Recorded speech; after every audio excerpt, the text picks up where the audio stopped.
Welcome. Thank you for joining me for choosing this quiet space to settle in and listen.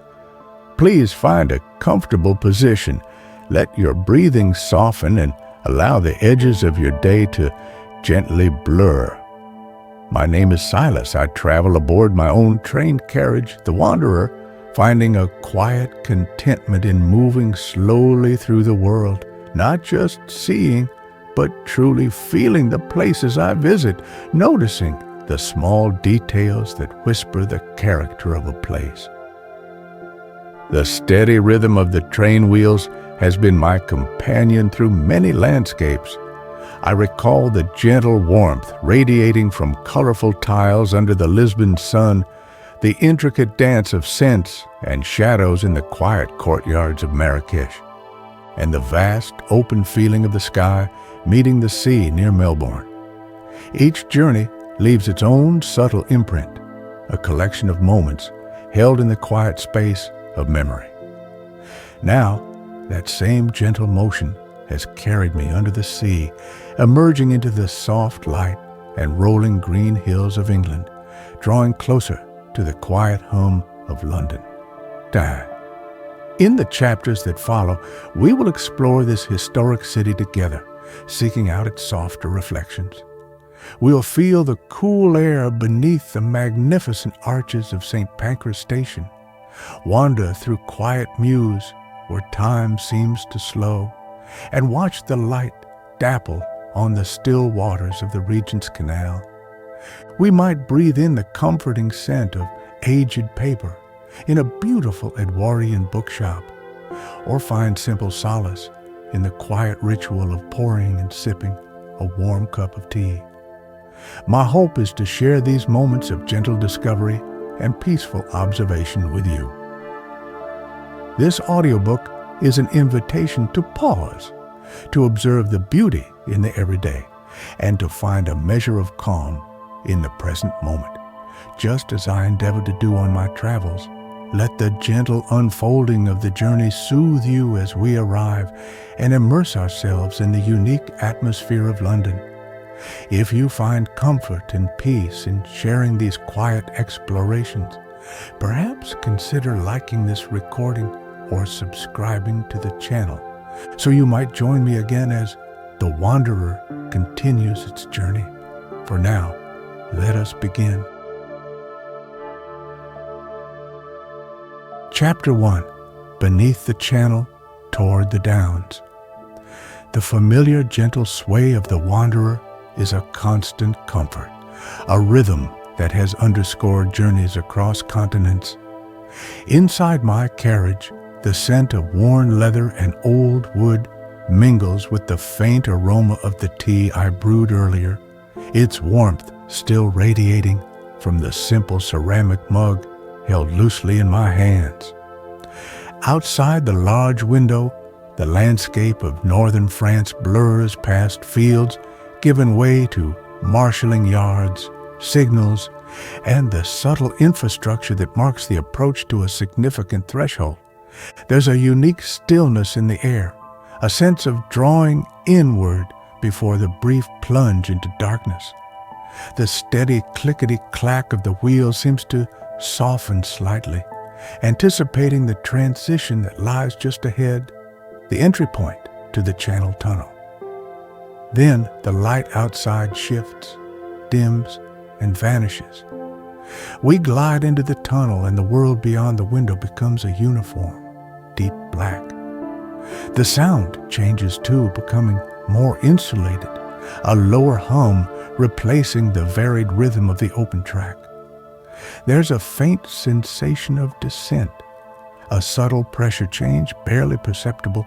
It feels strange, this passage beneath the sea, traveling through solid earth and engineering marvels far below the waves I cannot see. I imagine the weight of the water above, the unseen currents, the quiet, dark seabed, a hidden world, traversed in warmth and comfort, marked only by the smooth, unwavering progress of the train. It's a modern wonder, yet the experience feels primal, a burrowing through the earth. I take another slow sip of tea, the warmth, a grounding sensation in the encompassing darkness. My reflection stares back faintly from the window pane, superimposed on the fleeting glimpses of tunnel light streaking past. It's a moment suspended between two lands, a brief intermission in the journey. I think about the significance of such crossings, how borders can be both vast geographical features and invisible lines, crossed now in darkness without fanfare, yet marking a profound shift in place and perhaps subtly in perspective. The engineering required is immense, yet the passage itself feels remarkably serene, a quiet glide through the subterranean unknown, linking island to mainland. A subtle brightening ahead catches my eye. It's not yet daylight, but the absolute blackness yields slightly, hinting at the approaching exit. The pressure in my ears shifts almost imperceptibly again. There's a quiet anticipation within the carriage, even though I am the sole occupant. It's the feeling of emergence, of returning to the surface world. The darkness recedes, replaced by a growing gray light that quickly resolves into shapes and colors. We slide out of the tunnel mouth, not into the familiar fields of France, but into something distinctly different, softer, greener. England reveals itself gently. The landscape that unfolds is immediately calming. Rolling hills, draped in countless shades of green, rise and fall with a soft, undulating rhythm. Fields are neatly marked by thick hedgerows, dense lines of foliage that seem ancient and interwoven with the land. Sheep graze peacefully, scattered like white puffs of cotton against the vibrant green. The quality of the light here feels different too. Perhaps it's the moisture in the air, but it seems softer, more diffused than the light I left behind on the continent. Even the sky seems to hold a different hue, a muted blue layered with soft, wispy clouds. It's a landscape that speaks of quiet continuity. I watch intently as we pass through the Kent countryside, often called the Garden of England. Small villages appear, nestled in dips or clustered around ancient church spires. The architecture is distinct flint walls, timber frames, the occasional glimpse of an oast house with its peculiar conical roof, a relic of hop-drying days. Everything seems settled, weathered, comfortably inhabiting its space. There's a sense of history, worn lightly, integrated into the fabric of the everyday landscape. The train slows slightly as it passes through small, quiet stations, their platforms often adorned with simple flower tubs, momentarily bringing the local character close. Thinking about island nations often brings thoughts of separation, of distinctness, defined by water. Yet, arriving this way, through a tunnel beneath the sea, emphasizes connection instead. It feels less like arriving at a place set apart, and more like surfacing into a different room of the same vast, interconnected house. The barrier of the channel, so significant historically and geographically, was overcome with a quiet, smooth transition. It makes the arrival feel gentle, less of an abrupt shift, and more like a gradual immersion into a new yet subtly familiar environment. The rhythm of the wheels on the English tracks feels steady, reassuring. I lean my head back against the soft upholstery of my armchair, the empty teacup resting on the small table beside me. The gentle hills of Kent continue to roll past, a soothing visual rhythm. London is drawing closer now, its vast presence beginning to make itself felt in the changing density of buildings and the convergence of railway lines. I feel a quiet curiosity, a readiness to explore its famed streets, but also a hope to find its pockets of stillness, its own soft reflections amidst the expected energy. The journey continues peacefully towards the city's heart. Chapter 2. Echoes Under the Arches, St. Pancras. The approach to London is a gradual crescendo. The rolling fields give way to suburbs, rows of terraced houses with chimney pots standing like sentinels against the sky. The tangle of railway lines multiplies, weaving intricate patterns on the ground below. The train slows, its pace becoming more measured, more deliberate as we glide towards the final destination. Through the window, I catch glimpses of iconic red double-decker buses navigating streets alongside black cabs, momentary flashes of the city's familiar visual language. Then, the train slides beneath the vast, embracing structure of St. Pancras International Station, easing to a smooth halt alongside the platform. Stepping down from the Wanderer is like entering a cathedral dedicated to travel. My first instinct is to look up, and the sight is breathtaking. The Barlow shed, a single-span arched roof of glass and painted ironwork, soars overhead, bathing the platforms in a diffused, gentle light. It's an extraordinary feat of Victorian engineering, both immensely strong and surprisingly elegant. The sheer scale of the space creates a sense of grandeur, yet the atmosphere isn't overwhelming. It's a managed vastness, filled with the relatively quiet hum of purposeful movement rather than chaotic noise. I take a moment just to stand and absorb the details. The intricate patterns of the ironwork, painted a specific shade of blue, draw the eye upwards towards the apex of the arch.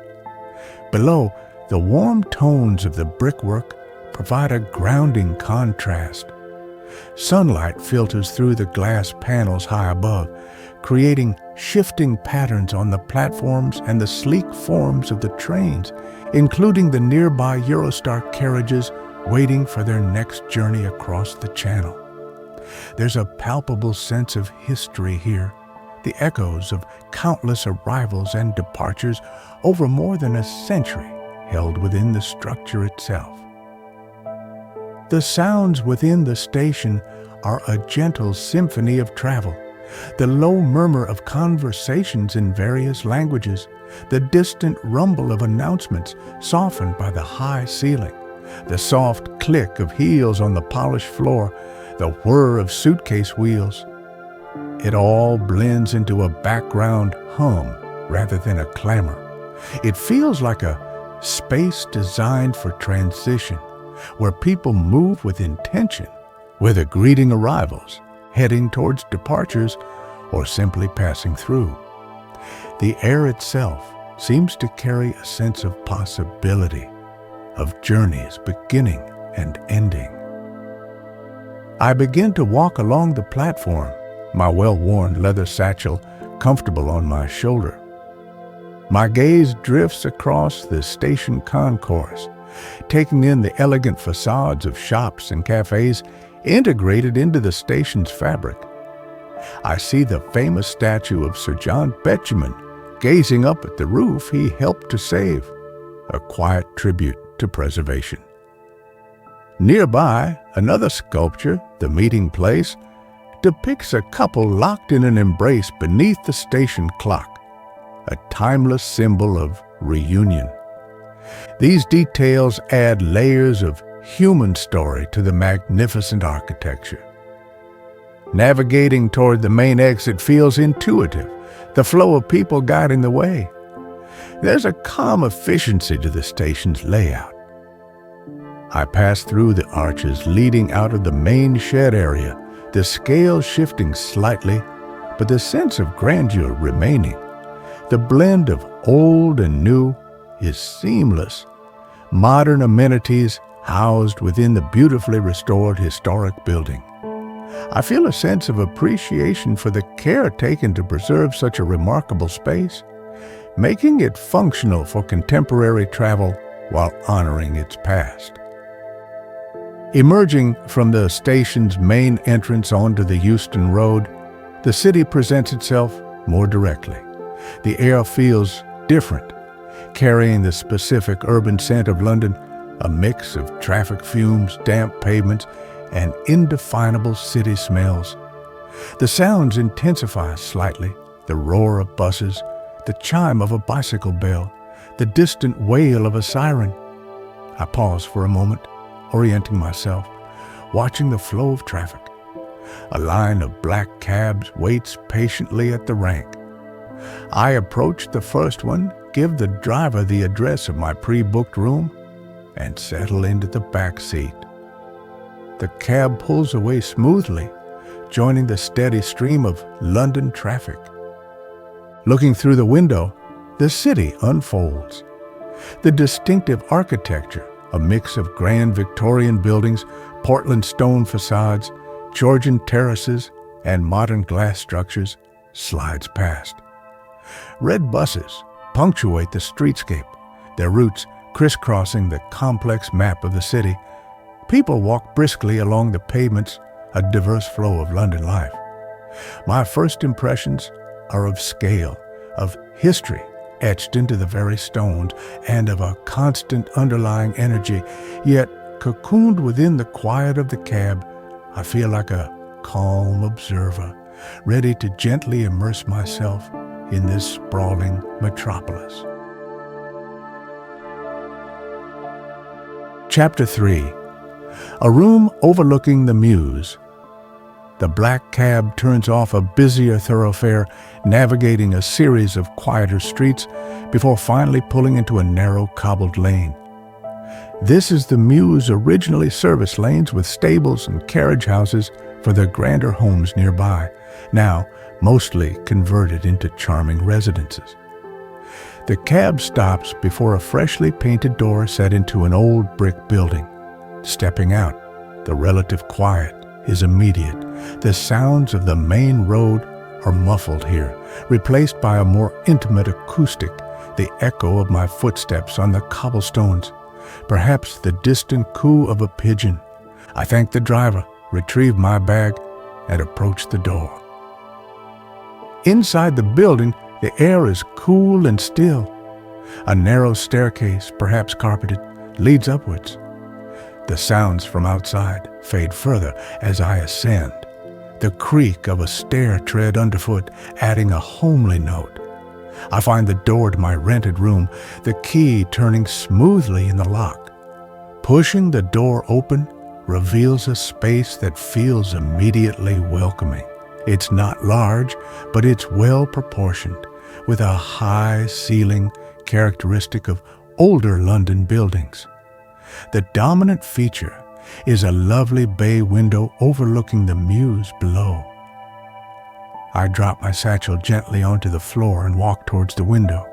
The light filling the room is soft, diffused by the often overcast London sky, but plentiful thanks to the large panes of glass.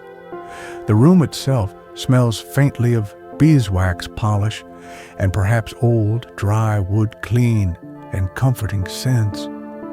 The floorboards, likely original pine, gleam softly under a layer of varnish. There's a simple wooden desk under the window, an armchair upholstered in a subtly patterned fabric, a comfortable-looking bed tucked into one corner, and a small closed wardrobe. It feels uncluttered, peaceful, a perfect temporary haven. I begin to unpack, slowly, methodically. It's a small ritual that helps me settle into any new space. My notebook and pen find their place on the desk, ready for observations and reflections. My camera rests beside them. I place the couple of books I always travel with, a favorite novel, a collection of poetry on the small bedside table. Hanging a few items of clothing in the wardrobe makes the space feel more personal, less transient. Each action is unhurried, allowing me to connect with room, making it my own for the duration of my stay. With the essentials unpacked, I return to the bay window. Standing there, I look out more carefully now, absorbing the details of the Mews below. The cobblestones, worn smooth over decades, form intricate patterns. Pots filled with geraniums or small shrubs add splashes of color beside doorways. Opposite, the facades are a mix of painted brick and ivy-clad walls. I notice the varied window styles, the different colors of the front doors, the gleaming brass door knockers. There's a quiet charm to the scene, a sense of lives being lived peacefully behind the neat exteriors. Then I simply listen. Closing my eyes helps to focus the senses. The specific soundscape of this small corner of London filters in. There's the low, distant hum of the city's perpetual motion, but closer sounds dominate. The chirping of sparrows darting among the chimney pots, the occasional metallic click of a gate latch, the muffled sound of footsteps passing on the cobbles below, perhaps the faint chime of a distant clock tower marking the hour. It's a gentle tapestry of sound, far removed from the city's main arteries, peaceful and strangely intimate. A feeling of quiet contentment settles over me. This room, overlooking the Mews, feels right.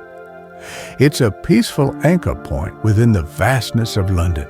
It offers privacy and comfort, a space to retreat to after explorations, a place to simply be still and observe. The simplicity of the furnishings, the quality of the light, the specific sounds filtering in from outside it, all combines to create a calming atmosphere. I feel grounded, ready to begin my gentle exploration of the city from this serene base. Standing here at the window, watching a cat meticulously groom itself on a neighboring windowsill, I feel a sense of quiet anticipation, not for grand adventures or famous sights necessarily, but for the small discoveries, the subtle details, the quiet corners that London might reveal. The Mews below seems to hold a promise of such discoveries. For now, however, the simple comfort of this room is enough. It's a haven, a starting point, a quiet space to simply breathe and be present in this moment of arrival. Chapter 4. Pastel Calm in Notting Hill. The day unfolds with a soft gray light, typical of London, yet holding a promise of brightness later. I decide to walk towards Notting Hill, not aiming for the bustling weekend market, but seeking the quieter residential streets famed for their colorful charm. Leaving the peaceful Mews, I navigate through slightly wider streets, the architecture gradually shifting. Grand stucco-fronted houses give way to more varied terraces. The air feels cool and fresh against my skin as I walk at an easy pace, simply observing the transition between neighborhoods. Soon, the distinctive character of Notting Hill begins to reveal itself. Turning onto a smaller street, the first pastel-colored houses appear, like watercolor washes against the gray sky. Powder blue sits next to soft pink, followed by pale lemon yellow and mint green. The effect is instantly cheering, a gentle rebellion against the often muted tones of the city. I slow my pace further, allowing my gaze to drift across the neat facades, admiring the uniformity of the terrace lines contrasted with the individuality of each chosen color. It feels like walking through a carefully curated open-air gallery. I focus on the smaller details that bring these streets to life. Polished black front doors gleam, adorned with gleaming brass knockers shaped like lions' heads or simple rings. Window boxes overflow with seasonal blooms, cheerful pansies. trailing ivy, the promise of geraniums later in the year. Intricate patterns grace the wrought iron railings guarding small front gardens or basement steps. Each element seems carefully considered, contributing to the overall picturesque quality. I occasionally lift my camera, not wanting to intrude, but simply to capture a particularly pleasing combination of color, texture, or light. Wandering further, I deliberately turned down narrower side streets, seeking out the hidden mews tucked away behind the main terraces. Here, the atmosphere shifts again. Cobblestones replace pavement underfoot, muffling my footsteps. The houses are often smaller, originally stables or workshops, now converted into unique homes. Arches covered in climbing roses or wisteria frame entrances. Potted olive trees stand sentinel beside doorways. There's an even greater sense of quietude here, a feeling of stepping into a secluded, almost village-like enclave within the city. I discover a small gated communal garden square nestled between rows of houses. The black iron gate is slightly ajar, an implicit invitation. I push it open gently and step inside. It is a pocket of intense green, a well-kept lawn, mature trees filtering the light, benches placed strategically beneath their branches. The sounds of the city seem to recede further here. I sit on an empty bench for a few minutes, breathing in the scent of damp earth and green leaves, enjoying the unexpected tranquility. It feels like a shared secret amongst the residents, a peaceful oasis hidden in plain sight. Continuing my walk, the gentle exercise and quiet observation feel restorative. I notice the subtle variations in the architecture, the different styles of windows, the quirky additions made to houses over the years. It's a neighborhood that invites slow-looking, rewarding attention to detail. The overall impression is one of peaceful domesticity, of lives lived behind these colorful facades, contributing to the gentle, welcoming atmosphere of the streets. Even the occasional resident passing by offers a quiet nod or a soft "good morning." Feeling the need for a warm drink, I spot a small, unassuming cafe on a corner away from the busier streets. It looks like a neighborhood place, simple and inviting. Inside, the aroma of coffee and baked goods is comforting. I order a pot of tea and find a small table near the window. The cafe is quiet, just a couple of other patrons reading newspapers or chatting softly.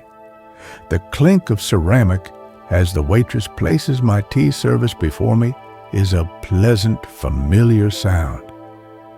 Sitting there, cradling the warm teacup, I watch the gentle rhythm of the street outside.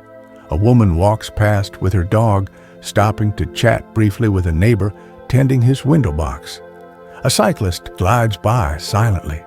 The pace is unhurried, relaxed. This quiet corner of Notting Hill feels miles away from the city's energetic pulse. It embodies a certain kind of London calm, understated, residential, finding beauty in well-tended details and peaceful routines. I sip my tea slowly, savoring the warmth and the quiet moment of observation. Chapter 5, Regent's Canal Reflections. Today my steps lead me towards water, but not the Thames. I seek the quieter, more intimate waterway of the Regent's Canal. Finding an access point near Little Venice, I descend a flight of stone steps, leaving the city street level behind. Immediately, the atmosphere changes. The air feels cooler, carrying the damp, earthy scent of the towpath and the slow-moving water. The sounds transform too. The traffic hum fades, replaced by the gentle lapping of water against the banks and the distant calls of waterfowl. It feels like entering a hidden corridor, a tranquil escape route woven through the city. The towpath itself is narrow, a mix of worn paving stones and packed earth running right alongside the canal's edge. I begin to walk at a leisurely pace, following the gentle curve of the waterway. Trees line the banks, their leaves forming a green canopy overhead, filtering the sunlight into shifting patterns on the path and the water's surface. The canal water is dark and still, reflecting the sky, the trees, and the buildings that occasionally line the opposite bank like a slightly distorted mirror. Moored along the towpath are numerous narrow boats, their colorful forms adding character and life to the scene. They are tightly packed, their long, slim shapes fitting neatly against the bank. I admire the painted details, traditional roses and castles motifs, brightly colored panels, whimsical names painted on the sterns. Wanderer's Rest, Serenity, Water Gypsy. Many show signs of habitation, small chimneys emitting wisps of smoke, potted herbs growing in containers on the roof, bicycles leaning against the cabin sides. It speaks of a different way of life, slower, closer to the water, existing parallel to the bustling city nearby. The reflections in the canal are captivating. Every tree, every bridge arch, every mooring post is duplicated in the dark water below. A slight breeze riffles the surface occasionally, momentarily shattering the images into abstract ripples of color and light before they reform. Watching the interplay between the real and the reflected creates a mesmerizing, almost dreamlike quality. It encourages stillness, a pause to appreciate the transient beauty of these watery illusions. I stop often just to gaze at the surface, losing myself in the shifting patterns. Wildlife is abundant here. Ducks paddle in small flotillas, preening their feathers or upending themselves to forage beneath the surface. Coots, with their distinctive white facial shields, dart jerkily across the water, occasionally diving with a small splash. A majestic swan glides past with effortless grace, its long neck arched, seemingly oblivious to my presence. Their gentle sounds, soft quacks, the splash of a dive, the beat of wings taking off form a natural soundtrack to the walk, enhancing the sense of peace. The sounds along the canal are predominantly natural, but human elements blend in softly. The low chug of a passing narrowboat engine, the metallic creak of oars from a lone rower, the distant laughter of children playing in a nearby park that backs onto the canal, the soft thud of footsteps of fellow walkers or joggers sharing the towpath. These sounds punctuate the quiet rather than intruding upon it, adding to the unique, gentle soundscape of this hidden waterway. I find an empty wooden bench positioned perfectly beneath a large willow tree, its branches trailing towards the water. Sitting down, I simply watch. A narrowboat approaches a lock further down, and I observe the slow, methodical process of the water levels changing, the heavy gates opening and closing. People on the boat move with unhurried efficiency. It's a scene that speaks of a different rhythm, dictated by the canal itself rather than the clock. I take out my notebook, not necessarily to write, but just to hold it, a familiar object in my hands as I absorb the peaceful atmosphere. This walk along the Regent's Canal feels like discovering a secret. It's a reminder that tranquility can be found in unexpected places, even within a major metropolis. This ribbon of water provides a vital green lung, a space for quiet contemplation, a haven for wildlife, and a pathway for a slower mode of transport. Sitting here, surrounded by the gentle sounds and sights of the canal, I feel a deep sense of calm. It's a perfect counterpoint to the city's energy, a soft reflection of London's multifaceted character. Chapter 6. An Edwardian ocean of books. Daunt books. Marylebone High Street possesses a refined, village-like atmosphere distinct from other parts of London. It's here, amidst boutique shops and cafes, that I find Daunt books. The shop front is elegant yet understated, hinting at the treasure within but not shouting about it. Stepping across the threshold feels like stepping back in time, not into dusty antiquity, but into a graceful, preserved pocket of the Edwardian era. The immediate impression is one of light, space, and the overwhelming, comforting presence of books. The heart of the shop is the magnificent main gallery. Long and deep, it stretches out before me, lined floor to ceiling with dark oak bookshelves. Slender galleries run along the upper levels, accessed by elegant staircases, creating tiers of literary exploration. Above it all, a large arched window and skylights flood the space with soft, natural light, illuminating the spines of countless books and highlighting the polished grain of the wood. The air itself seems infused with a scent of paper, that unique blend of old bindings and crisp new pages. A fragrance deeply reassuring to anyone who loves books. I begin to wander slowly, instinctively drawn towards the travel section, for which Daunt is renowned, arranged geographically. Books about France sit alongside guides to Italy, maps of Asia neighbor narratives of South American journeys. But my exploration isn't purposeful. It's more of a gentle drift. I run my fingers lightly across the spines, reading titles, admiring cover designs, occasionally pulling a volume out to feel its weight and texture, perhaps reading a paragraph or two that catches my eye. There's no pressure to buy, only the quiet invitation to browse and linger. The atmosphere is hushed, reverent. Fellow browsers move with a similar quietude, absorbed in their own discoveries.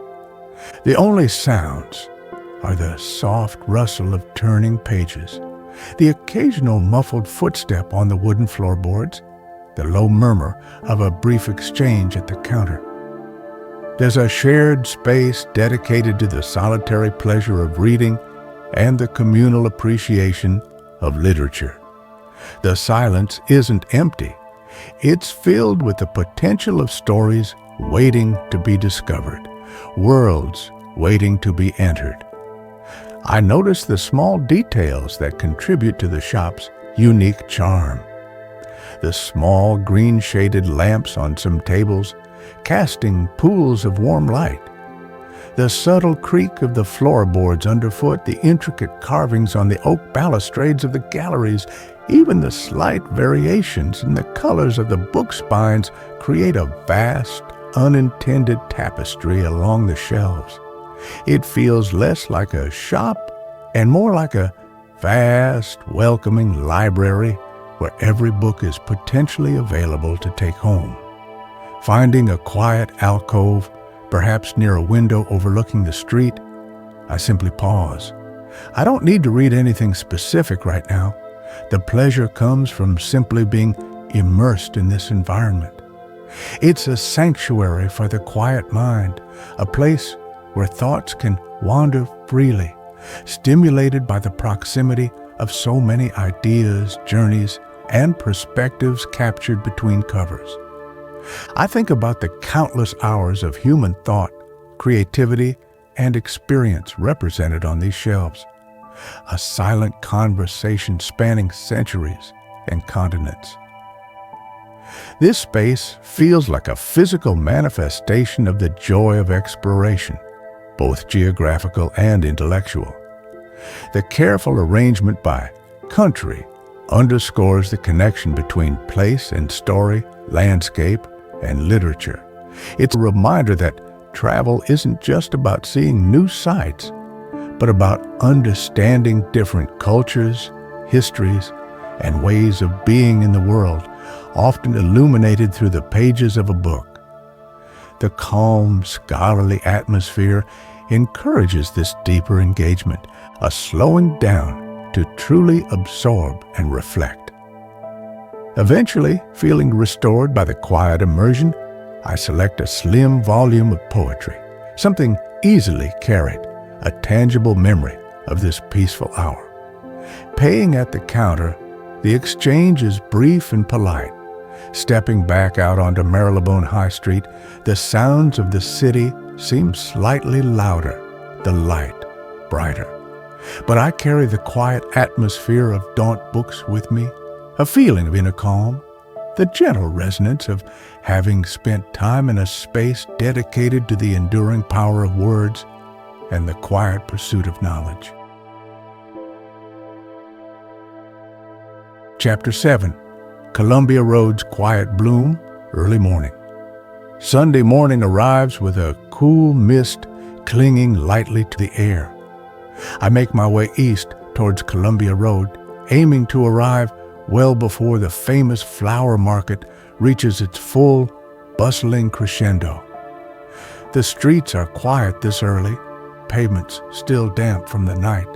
As I approach, the first hints of the market appear, stray leaves and petals on the ground, the faint, sweet scent of blossoms carried on the breeze. Turning the corner onto the narrow market street itself is like stepping into a vibrant yet still sleepy world of color and fragrance. The scene is one of peaceful preparation. Vendors are busy arranging their wares, their movements practiced and efficient. Buckets brimming with flowers stand in neat rows, forming walls of color along the pavement. Roses in deep reds, soft pinks, and creamy whites sit beside lilies, their trumpets still tightly closed or just beginning to unfurl. Hydrangeas display their large, clustered heads in shades of blue, purple, and white. Delicate sprays of gypsophila contrast with the bold forms of sunflowers. The sheer variety is astounding, a concentrated explosion of nature's artistry. The air is thick with scent, a complex and intoxicating perfume. The sweet, heavy fragrance of lilies mixes with the classic rosiness of roses, the peppery notes of carnations, and the fresh green smell of cut stems and damp foliage.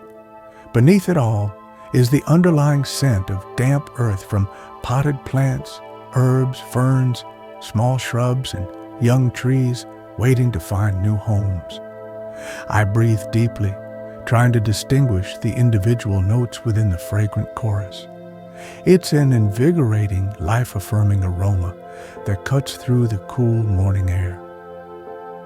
The light is soft, the sun still lower, hidden behind cloud cover.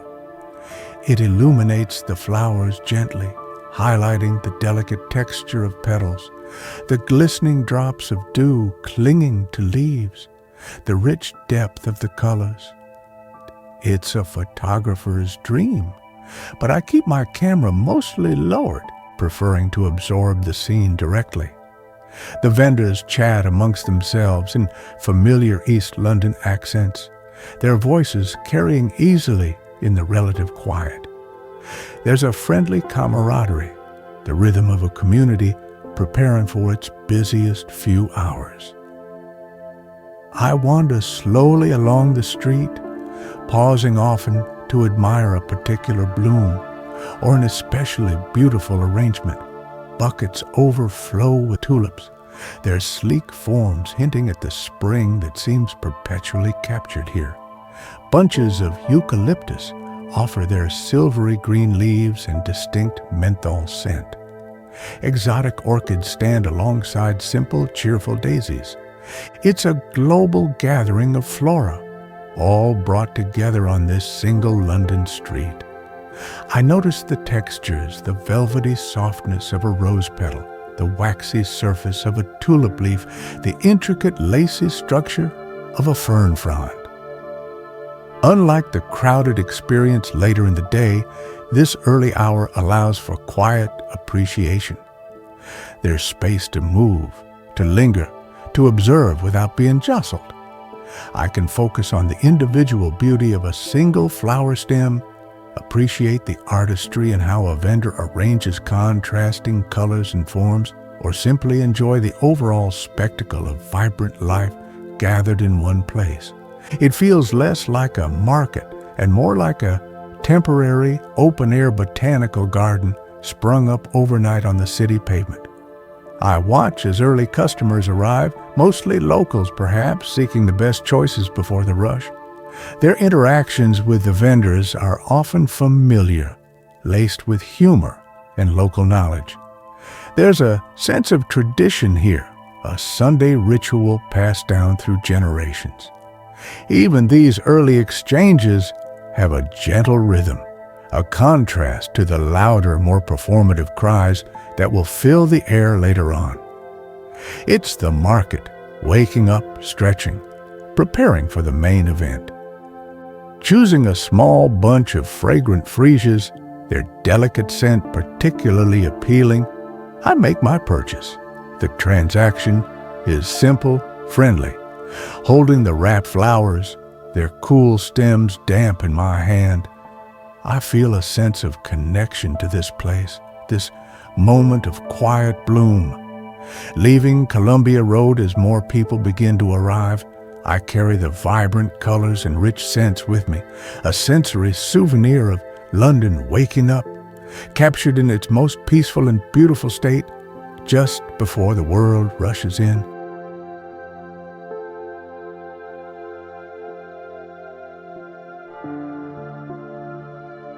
Chapter 8. The Stillness of Tea.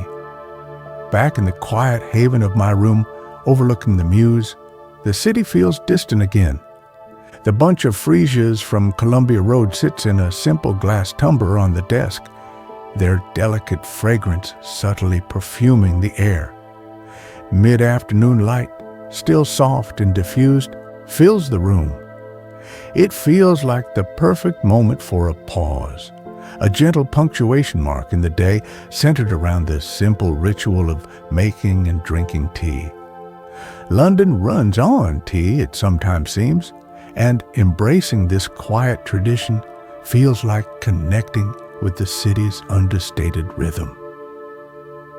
I fill the small electric kettle with fresh water, its quiet click, as I switch it on, one of the few sounds breaking the stillness. While the water heats, I select a tea bag, a classic English breakfast from the small selection provided. I choose a plain white ceramic mug, appreciating its simple functional form and smooth surface. The preparations are minimal, yet each small action feels deliberate, mindful. It's about creating a moment of quiet intention, transforming a simple beverage into a small ceremony of calm. The kettle clicks off, signaling the water has boiled. Steam billows softly as I lift the lid. I pour the hot water slowly over the tea bag in the mug, watching as the water immediately begins to darken, releasing the tea's color and aroma. The rich malty scent rises with the steam, familiar and deeply comforting. I let the tea steep, watching the color deepen to a rich amber hue. Patience is part of the ritual. Rushing the steep would lessen the experience. These few minutes of waiting are part of the unwinding process. I decide against milk or sugar today, wanting to appreciate the pure flavor of the tea. Carefully removing the tea bag, squeezing it gently against the side of the mug with a teaspoon, I discard it. The tea is now ready, its surface steaming gently. I carry the mug over to the armchair by the bay window, the warmth radiating through the ceramic into my hands. Settling into the chair, the soft fabric feels comforting. The position offers a view down onto the quiet cobblestones of the Mews, though my focus is primarily inward now. Bringing the mug towards my face, I inhale the aroma again, richer now, slightly astringent, promising warmth and gentle stimulation. The first sip is hot, requiring caution. I let the liquid rest in my mouth for a moment, tasting the robust, comforting flavor, familiar from countless cups consumed over the years, yet appreciated anew in this quiet moment. The warmth spreads downwards, a soothing sensation that seems to loosen tension I hadn't realized I was holding. Between sips, I simply sit. My gaze might rest on the freesias, their delicate forms contrasting with the sturdy mug. Or perhaps it drifts to the patterns of the clouds visible through the upper panes of the window. Sometimes I just close my eyes, focusing solely on the warmth in my hands, the taste on my tongue, the feeling of stillness within the room. The ritual isn't about complex steps. It's about the deliberate focus on simple sensory experiences, anchoring me firmly in the present moment.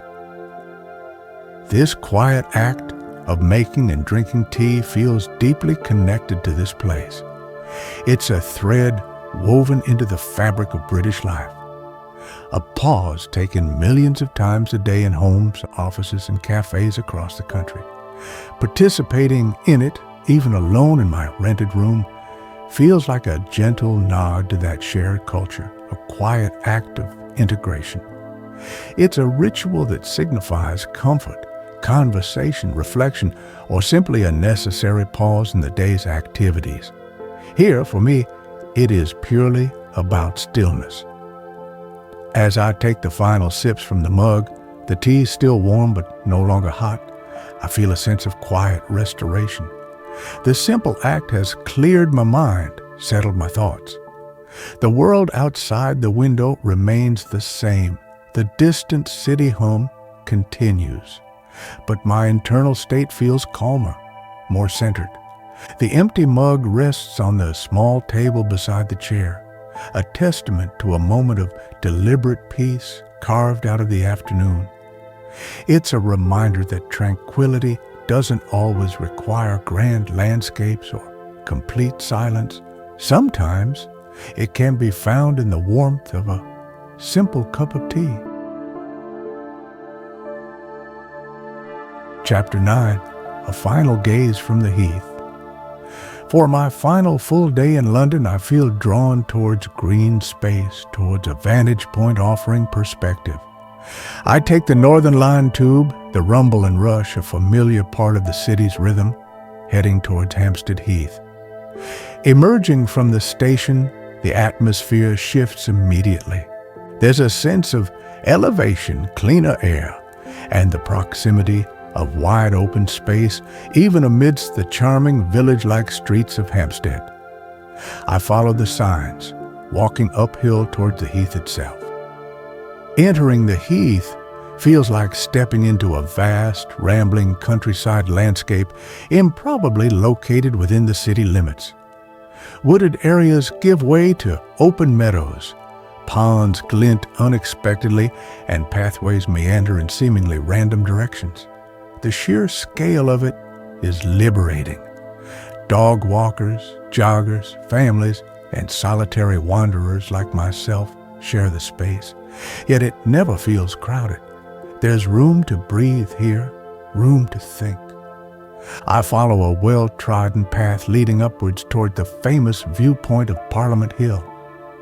Reaching the summit, the view unfolds dramatically. The entire London skyline is laid out below, a breathtaking panorama stretching from the Shard and the towers of the financial district in the east, across to the BT Tower, the London Eye, and the distant Houses of Parliament. Landmarks appear like miniature models against the vast sprawl of the city. Even from this distance, the energy is palpable, yet up here, buffered by the green expanse of the Heath, it feels contained, observable rather than overwhelming. A gentle breeze cools my face as I stand, simply taking it all in. I find an empty spot on the grassy slope and sit down, my satchel beside me. The sounds up here are different, the wind rustling through the long grass, the distant shouts of children flying kites, the bark of a dog, birdsong. The city's roar is reduced to a low background hum. It's a place that invites reflection. Looking out at the vastness below, I think about my time here, the quiet Mews, the colorful streets of Notting Hill, the peaceful Canal towpath, the scent of books and flowers, the simple comfort of tea. London has revealed its softer side, its pockets of unexpected calm amidst the undeniable energy. I reflect on the contrasts, the grandeur of St. Pancras against the intimacy of the Mews, the bustling market potential of Columbia Road against its early morning quietude, the historical weight of the architecture against the transient beauty of reflections on the canal. London isn't just one thing. It's a complex tapestry woven from history, modernity, nature, culture, noise, and surprising stillness. Finding those threads of quietude has been the focus of my journey here, and the Heath feels like a perfect culmination, offering both literal perspective and space for internal summary. After a long while, I slowly get up and begin a meandering walk back down, choosing different paths, exploring wooded areas where sunlight filters through the leaves, and skirting the edges of ponds where ducks glide serenely. The Heath isn't perfectly manicured. It has a wildness to it that feels authentic and calming. It's a reminder of the enduring power of nature, its ability to carve out space and thrive, even within one of the world's busiest cities. Returning to my room later that evening, the familiar comfort feels welcoming. I begin the ritual of packing, folding clothes slowly, placing my notebook and camera carefully into my satchel. It's a process that signals closure, a gentle transition towards departure. I take a final moment at the bay window, looking down onto the now lamplit Mews. The cobblestones gleam softly, lights are on in windows, the sounds are muted, intimate. I commit the scene to memory, a final snapshot of my peaceful London base. There's a quiet sense of gratitude for the experiences, for the moments of peace discovered. London, often perceived as relentlessly fast-paced, has shared its gentle secrets, its soft reflections. From the Heath, I saw its scale, its energy, its iconic profile. But in the quiet corners, on the towpaths, in the bookshops, and in this very room, I felt its softer pulse. Packing complete, I feel ready for the next stage of the journey, carrying the essence of London's tranquility with me, ready to board the Wanderer once more.